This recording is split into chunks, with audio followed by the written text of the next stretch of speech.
If you have a smart speaker, you have access to the entire world of NPR and St. Louis Public Radio. All the latest news and all the captivating stories. Activate our voices with yours by telling your smart speaker to play St. Louis Public Radio. Hello and welcome to the Politically Speaking podcast. I'm your host, as always, Chris McDaniel, a reporter with St. Louis Public Radio, and joining me on this Valentine's Day, the lovely Jason Rosenbaum from the St. Louis Beacon. And Joe Manis with St. Louis Beacon.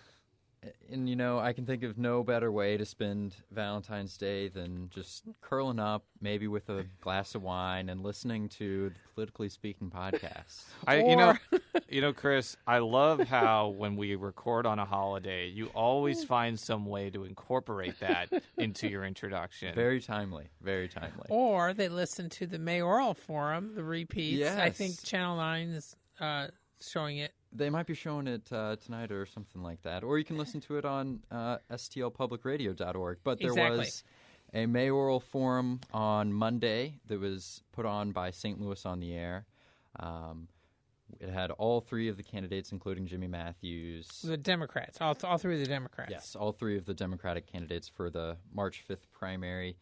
You had your Jimmy Matthews, the former alderman and former school teacher. You had your Lewis Reed, the president of the Board of Aldermen, and you had incumbent Mayor Slay. For about 50 minutes, it focused on the issues. The basic stuff that they've been focusing on, crime, education, economic development, the Rams. Water. Yeah, the water department, yeah. Which was obviously a very timely issue in the State of the Union. Anyway, continue. Well, hold on. Let me take a drink of water before we continue. Okay, now I'm good. But then for about the last 7 minutes, it kind of devolved into tax returns, slush funds, personal financial disclosures. Well, it started out, I think, because it was when host Don Marsh, who does an excellent job, when Don very adroitly asked Reed if he was going to produce his tax returns, which is what Slay did. The Beacon had them last week for 5 years. So he asked Reed if he was going to follow suit. In fact, the Beacon had been asking Reed for a couple weeks because we actually had them available for a few days from the mayor. But initially, some of the mayor's camp initially was indicating that they thought that either everybody should release them or nobody would. And then on last Thursday, the mayor was like, okay, fine, you guys can just run with it. Well, Reed had been indicating his campaign that maybe he would produce something. But then on Monday, he made it clear that he's not. He won't. And then he quickly pivoted in the same conversation to the his campaign's previous allegation regarding a group that had been set up to promote the earnings tax back in April 2011. And the mayor had been involved in the funding. I think it's called For a Stronger St. Louis. And after that was over, it had about $150,000 left, and it had then shifted that into a nonprofit by the same name. Now, Brad Ketcher, who's a lawyer involved in various Democratic things, says that he called all the donors. Some of the donors wanted their money back. I mean, so the ones who didn't agreed to have it in the nonprofit, but the nonprofit has filed 990s with the IRS, which shows where it's given the money to, and none of it's gone to any political things. But Reed's campaign still is not convinced, and so Reed was asserting that the mayor needs to provide a money trail and a checkbook showing what happened to that $150,000. And the mayor said, I don't know what you're talking about because it doesn't really have anything to do with his campaign. Reed afterwards, this all then got really heightened after it was off the air, and they were in the spin room, and Reed said that it was insane that the mayor didn't know anything about it. The mayor said, why would I know anything about it? They got a little tense. Did anyone ever see that South Park episode where Cartman pretends to be Glenn Beck and he's like, makes some accusations? And I'm just asking questions here. Without saying that Lewis Reed's accusation is true or false, because I don't want to say it's false out hand or not right. It does kind of seem to be on that strategy. Like, he asks a question, people look into it, and it becomes an issue that way. So it's an interesting strategy, to say the least. Well, but it's I'm not unusual. I mean, challengers to better funded incumbents often do. I'm not saying it's good or bad, but they often do try to bring up stuff that, in some cases, it turns out to be, true. In this case, it's unclear. I mean, let's put it this way: there is no evidence that any of the money ended up in the Slay campaign. There's no evidence on the group side. There's no evidence in the mayor's campaign finance report side. Right. And frankly, the mayor has raised $1 zillion. Yeah, a hefty amount of money, millions, and so unless this is he going doesn't really to need- pay for secretive flyers or something that the mayor doesn't want to be associated with, I follow campaign finance pretty closely. So does Joe. These third-party groups, even these nonprofits, this is a 501c4 if I'm not mistaken, and I could be wrong. 501c4s are allowed to be involved in the political process. I thought it was a 501c3, but either way, you're right. I read in the American today that it was a 501c4, and I could be wrong because I'm just going by another source there. But it's very common for these nonprofits to be involved. But there is a question about whether you disclose what you're spending money on, and well, they have to. Yeah. And so, I mean, as I said, there's no evidence that they've given anything to the mayor's campaign, and the mayor's campaign would have to disclose it. Yeah. And if they were giving some money, they also have to. It would have to be on the Missouri ethics site for this group, and there's nothing. There's no evidence that any of this is.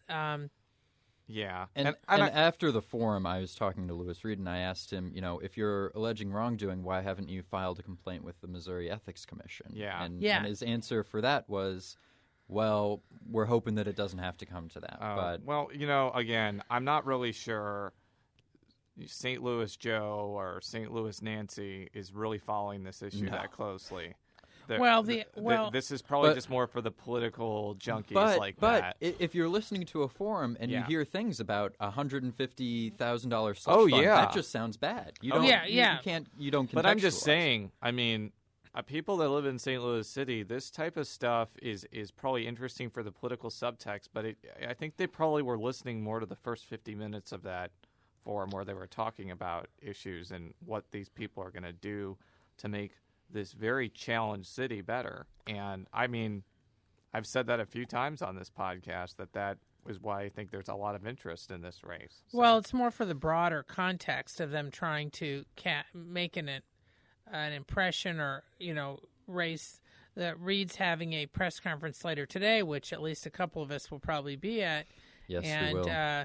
He's going to make some accusations. I don't know if they'll be true or not, but again, this is what they're trying to do is build a narrative, raising questions about how the mayor has operated his office. And, of course, the Slay campaign is in turn pushing back, saying, A, wait a minute, there's no there there.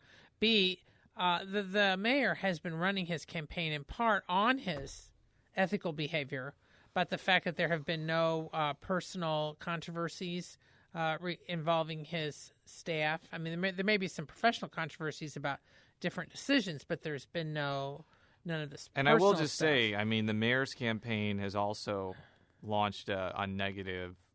You got a mailer, I believe. I did.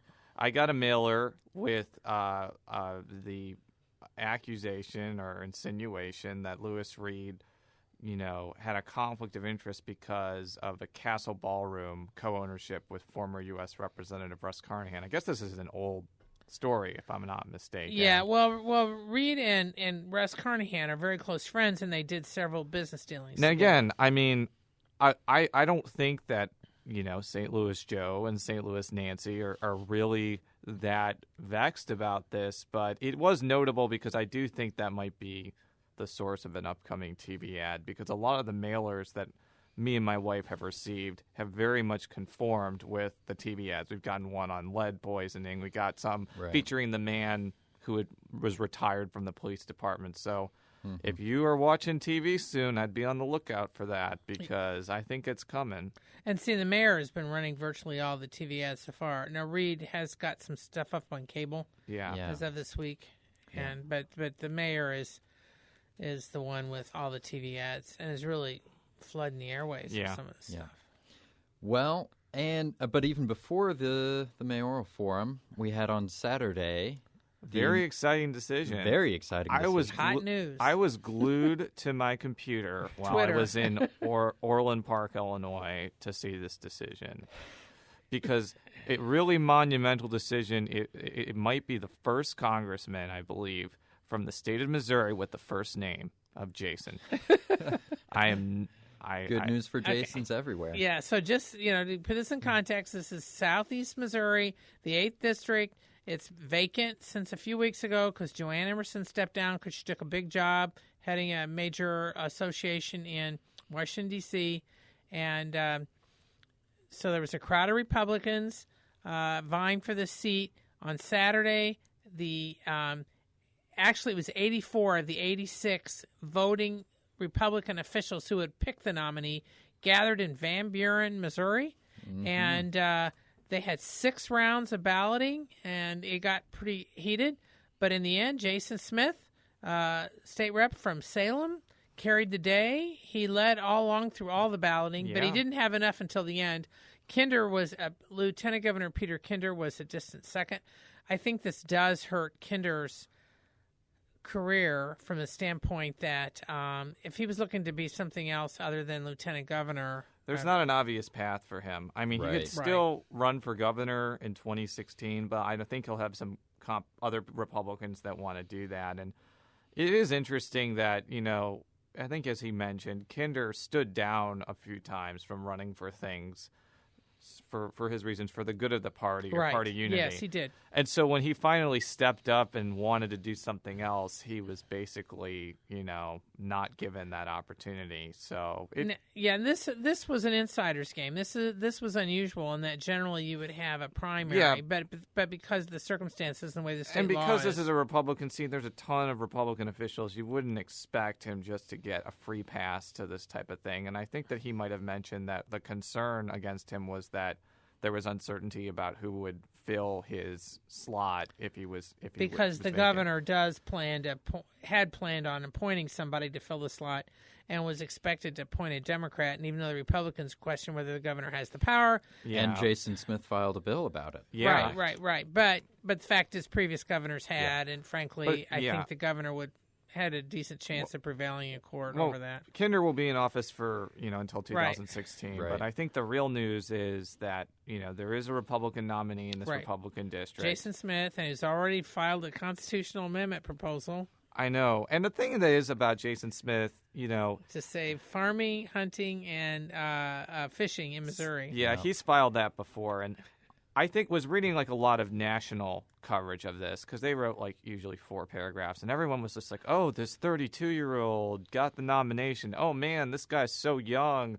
Wow, I'm really old because this person is younger than me. He's going to be in Congress." And that is true. He is 32, which is 4 years older than me. I know you talk often, Joe, about how you were doing stuff before each of us were born, and it's true.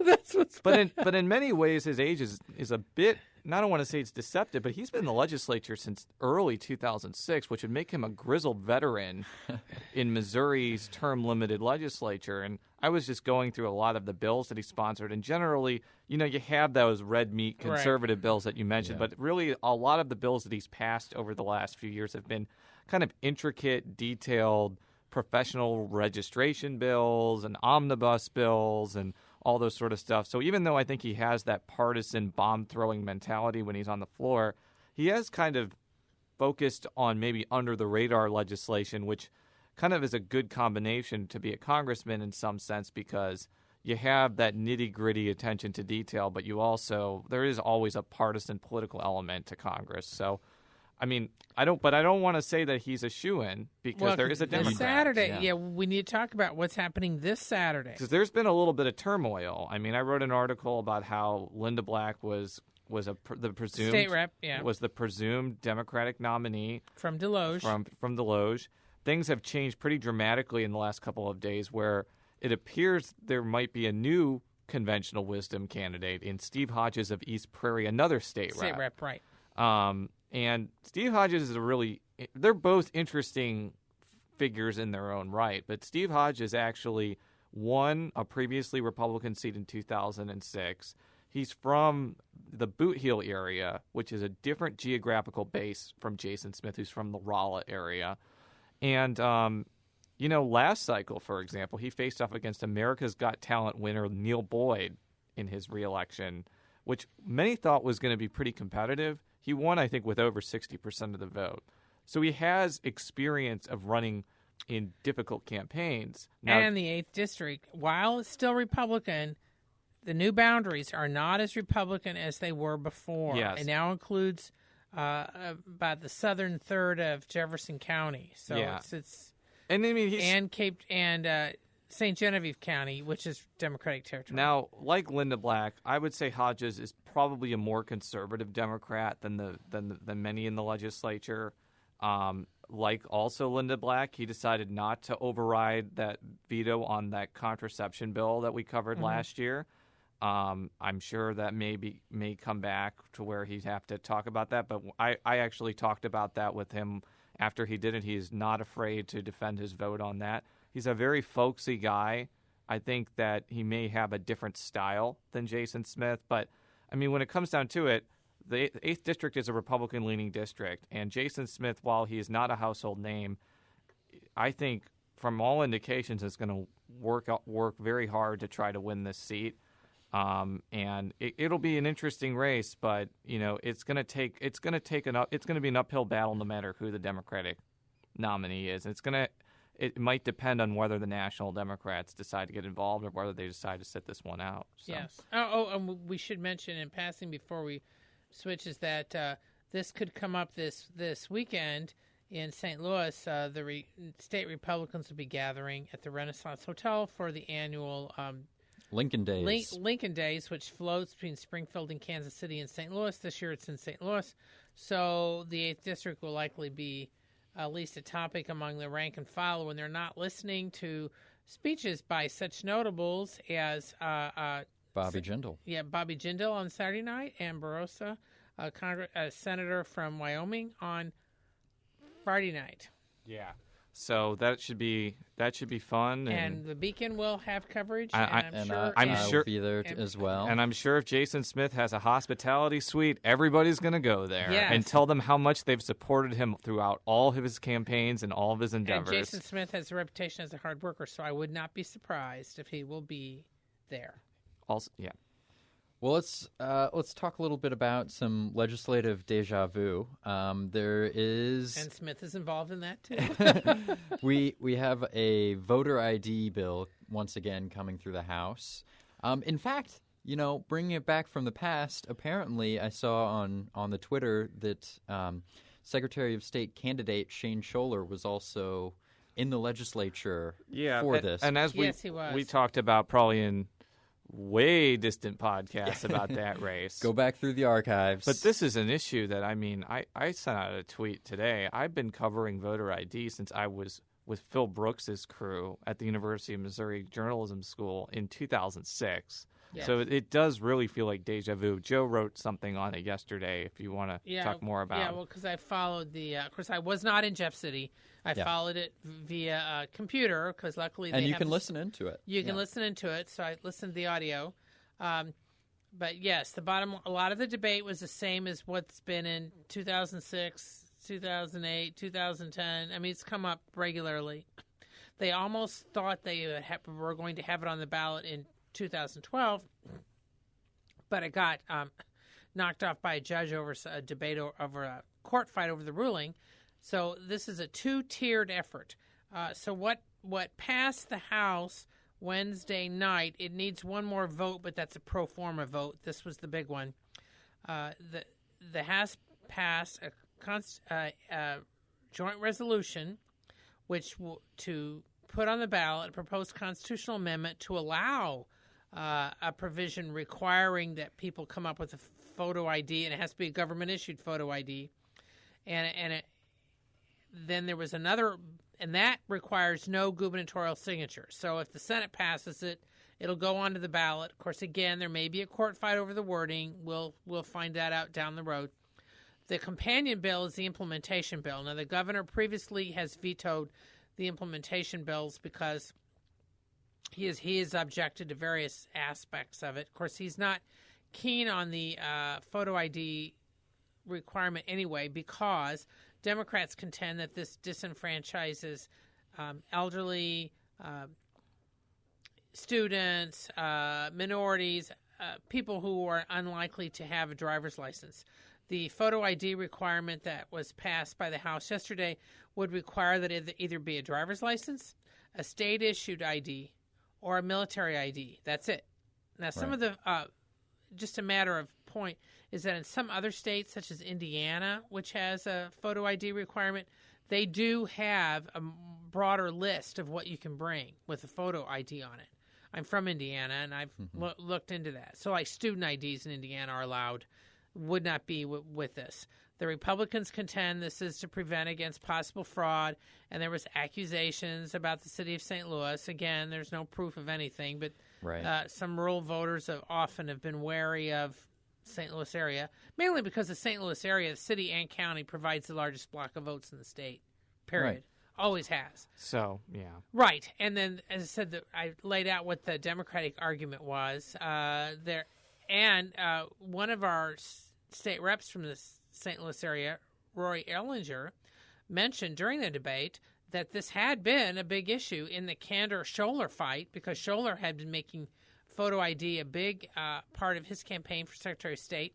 Kander had shot back, contending that it was extreme and unfair. Well, I'm pointing out that Scholler had a bill that would have barred overseas military. Well, it would have barred absentee by mail. You would have had to do it in person, and Kander pointed out that it would have knocked out anybody in the military who's serving overseas. And Kander is a veteran, so it was a way for him to segue into his it was veteran service. But Ellinger brought it up, the fact that he said Kander is Secretary of State because of that, and so he was saying, he's pointing to the Republicans, and he's saying, do you guys really want to go there? This may not be as popular with voters as you think. Well, yeah, I don't know it was a very close race, so yes. I do think that I don't know about that, but I talked last week about how I thought that right to work or so-called right to work or right to whatever had very little chance of passing because of filibuster, and I think this is in somewhat of that same realm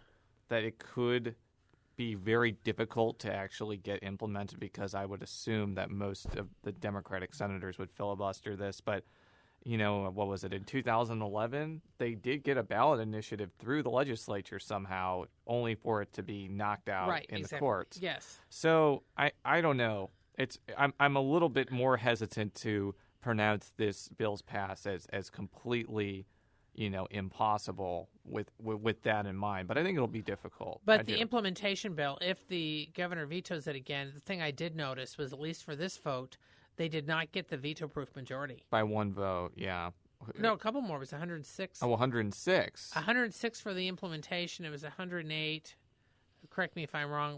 It was 108 on one and 106 on the other. You're right, though. I mean, the fact remains they didn't get it. Right. And I wonder if they do end up passing the implementation vote out of the House or whatever, whether they wait until after April 2nd when they have that special election in Lawrence County, right? So they have that extra Republican vote to try and make sure they have a little bit of breathing room. Because as we know, I don't know if we touched on this, but there's been a falling out with the Democratic caucus and Penny Hubbard of St. Louis. Right. But I don't think this is an issue that she's going to join Republicans on. It just doesn't seem like she has ever voted for voter ID. So this is one they would need all the Republicans for, almost certainly. Yes, I mean, and they also passed in the Senate, the second injury fund. Jason, I'll just briefly about that. I'll briefly touch on it.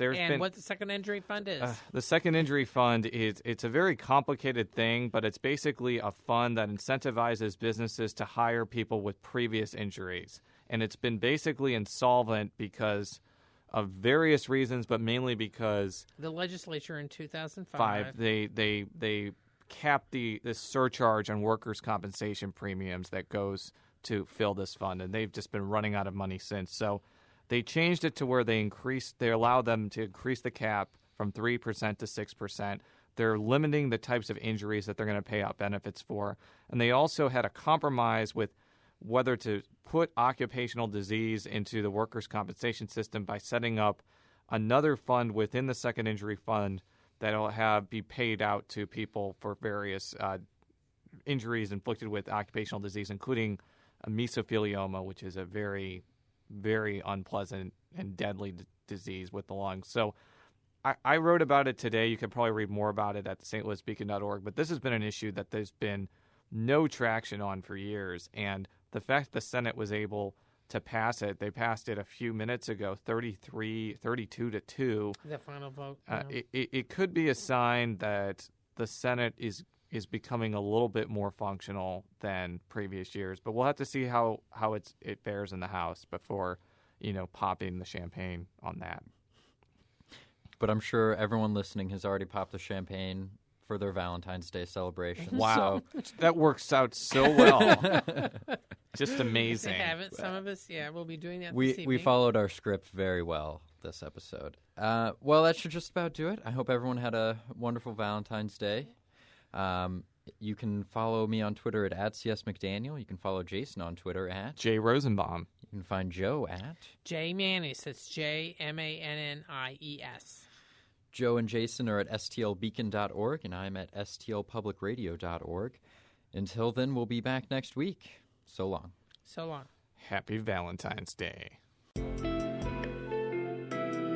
The Gateway brings you the day's news from the St. Louis region and across Missouri. It also includes stories from the Illinois side of the river and our Metro East reporter, Will Bauer. In Alton, in Belleville, in East St. Louis, in Edwardsville, in Cahokia Heights, at Scott Air Force Base, I'm Will Bauer. St. Louis Public Radio. Listen to reports from Will and all of our journalists weekdays on the Gateway, on the STLPR app, and wherever you get podcasts.